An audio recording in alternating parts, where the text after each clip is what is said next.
Hello, welcome back. It's Corey again, and I am here today to talk about. I'm going to show as an example park the financial performance of my first park. So I'm going to show you exactly how it did. I've done a couple videos recently where I'm doing my Tales from the Trenches series. So I thought it'd be fun to share some of the stories, some of the challenges that as a mobile home park owner you get used to dealing with.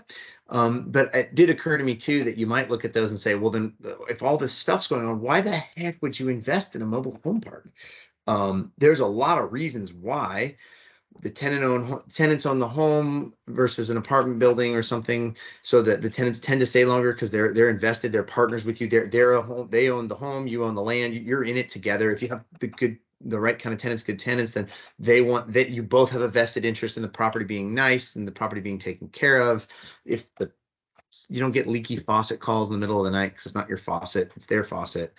There's a lot of good reasons, but one of them also is that they could be darn profitable. Um, and so when I remember purchasing my first park, and when I was buying it, the person I bought it from, who's now actually become a pretty good friend, one of the comments he made, because I drove through it and was talking to him about it, and it was like it wasn't like awful, but it was also not like some beautiful five star gated community either.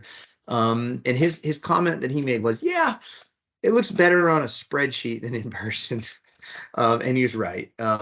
Although it did, most of the homes show pride of ownership, and they had their little lawns and gardens and things, but there was older homes, and it just wasn't, super fancy looking. So without further ado, let's dive in. I'm going to share a screen here.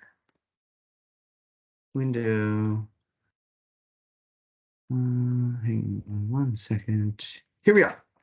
So I've blocked out the name of the park on here because I've been telling stories about it recently with some of the experiences I've had. So just for a little bit of privacy sake, it's also not, I no longer own this park, as you'll see when we get to the bottom. So I bought this park in 2016, 12 lots. All units are tenant owned, city water, city sewer, location in Garden City. So all things, it's got a great location. Garden City's a fantastic location. It's all city utilities, tenant owned homes. So you don't have anything to worry about as far as home maintenance. And it was 100% occupied. The price I paid in 2016 was $345,000, which at the time was about average as far as price per lot. It was a little bit under $30,000 a lot, which is kind of what they were trading at locally back then. I believe, I don't have it on here, I believe when I bought it, the lot rents were $330 or $340. It might have been $330, something like that. The NOI when I purchased it was $29,000. Oh, there you go. Lot rent at time of purchase, $340. Huh, it is right there. I put in a total of $111,000. I took a loan. I got a loan from a local bank. If you want to buy a mobile home park and you want to get a loan, not everybody does them. At the time, I didn't know how to find one. There are actually loan brokers you can go to who can help you. Although a lot of the loan brokers have a minimum amount of 750,000 or a million or 1.5 million in order to work with you. So for a park of this size, I probably wouldn't have even been able to use them. But here's the thing. You can just call around and find a bank who will do it. So what I did, I went to I Googled banks on Google Maps where I was, and I got a list of banks, and I started just calling them one after the other. Hi, I'm looking at purchasing an investment property. It's a mobile home park. Do you guys do loans on that? No. Click. No. Click. I got a whole bunch of no's, but I just kept calling until I found one bank. If you're in the Boise area, they're fantastic to work with. It's Mountain West Bank. And one of the vice presidents there actually owned a few mobile home parks himself, so they were more familiar and comfortable with the product. So I ended up working with them on the loan for this. And they provided the financing. So there you go. I put in $111,000. I used some of that I ended up getting out of my home equity. Some of that we had saved up. And when I bought the park, I looked at it, what it was year one, cash on cash. This is not including loan pay down, not including appreciation, just the cash flow that I got year one, and that was 6.7%. So it's a lot better than you would get from a dividend on a stock. And that was right out of the gate.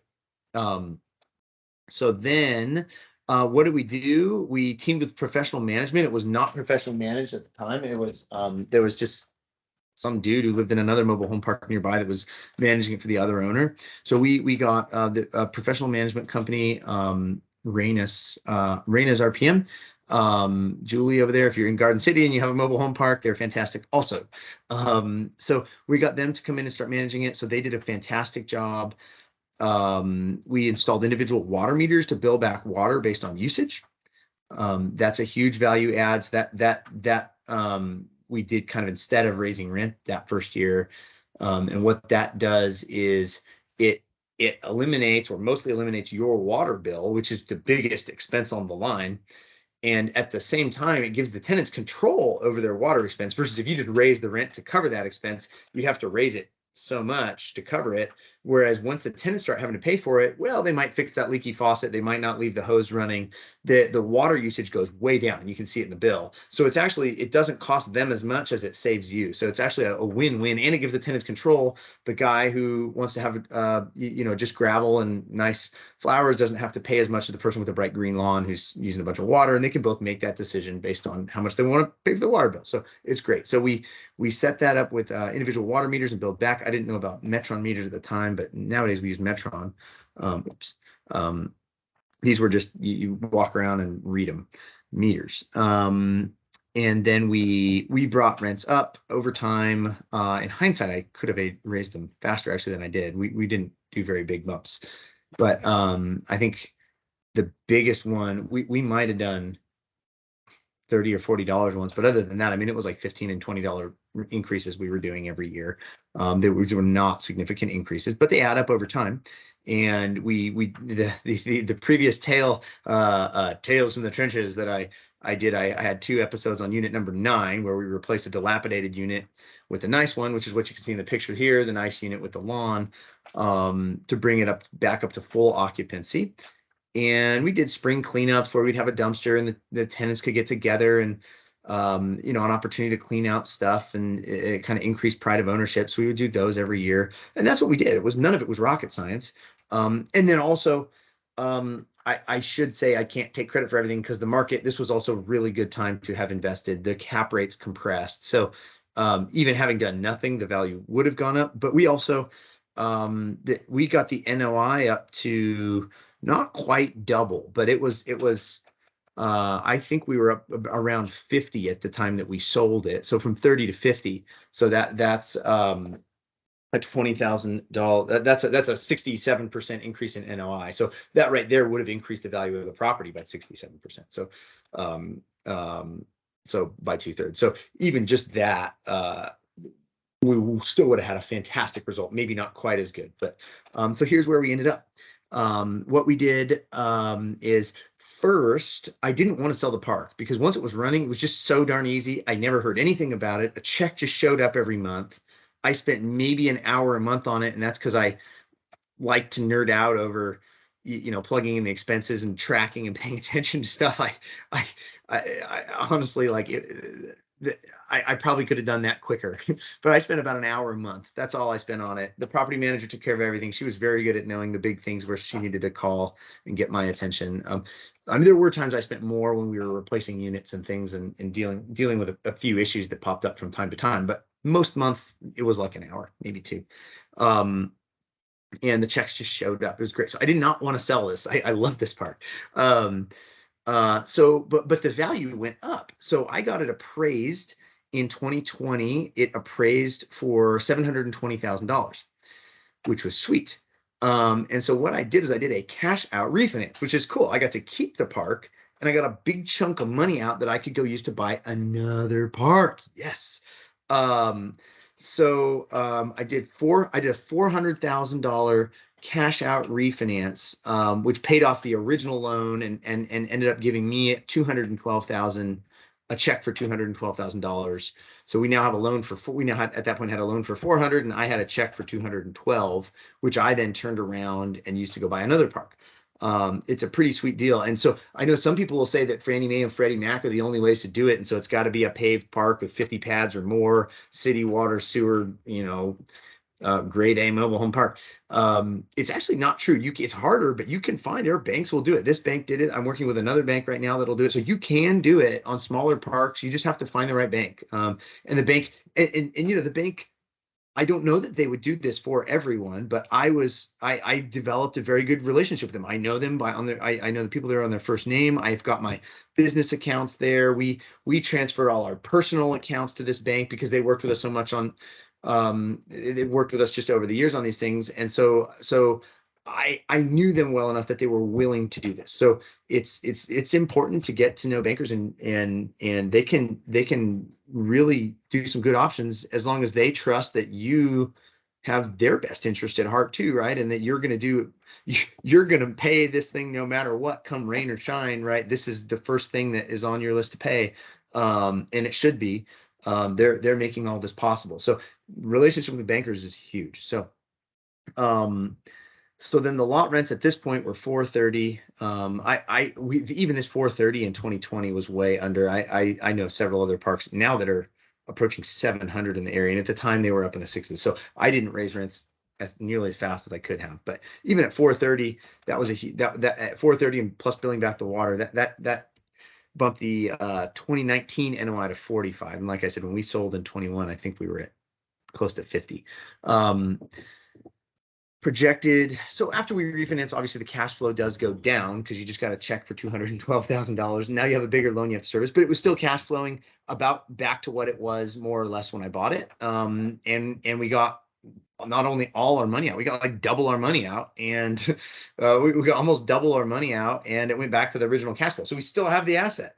And as we we could have kept it. And as we raised the lot rents, the cash flow would go up again. So it's super sweet. So that's the example of the refinance. Then in 2021, prices went up so much. It priced for 720 in 2020, and I started getting calls in the 900 range, and eventually I got an offer for 975 in 2021, which was just too much to resist, and we couldn't refinance that value because the income the property was bringing in just wouldn't even the debt coverage ratio wouldn't even support cash out refinancing to that level. So it was like such a high price. It was like I couldn't say no. It killed me to sell this park because it was just nothing ever, not nothing, but hardly once a year something would happen that would require my attention. It was mostly just mailbox money. But so we sold it for 975. I went in and took my bank records, and every time money went out of my bank, I included it as a negative, and every time it went in, I included it as a positive, including the refinance and the sale. And punched in, and I got from 2016 through October of 2021 an IRR, a return of 62%. Take that, stock market. Ciao. So yeah, so pretty darn good. And like I said, I can't take credit for the 62 fully because a good chunk of that was the market that was just us lucky with the timing. And I fully recognize that. But even if the market had stayed flat, this would have been well into the 30s in a smoking deal. So that was my very first foray into mobile home parks. And as I tell more of these stories about issues that we've had and dealt with, this is why it's worth dealing with the issues. It's really good. One reason why it's also rewarding to provide affordable housing. Affordable housing is a huge need, and most of the all of the troubled tenants get most of the attention, but they're a very small percentage. All the other tenants who lived in this park are just working people. They have kids, they have jobs, they take care of their homes. I've met many of them. They're nice. They're just normal, good people who just need an affordable place to live. So it's really rewarding being able to provide that, and they're actually thankful when you do end up getting rid of like a trouble tenant like this, because they cause problems in the area, and you get rid of them and bring in another good tenant, and everybody's appreciative of that as well, and so you're improving people's lives. So it's also fun from that perspective. So I like the story of this park because it shows both the issues that can come up with the number nine tenants, but also a lot of the reasons why. Financially great, and you are doing something good to help people at the same time that you're winning financially. So it's a really cool win-win. Hope you enjoyed that. Peace out. Cheers.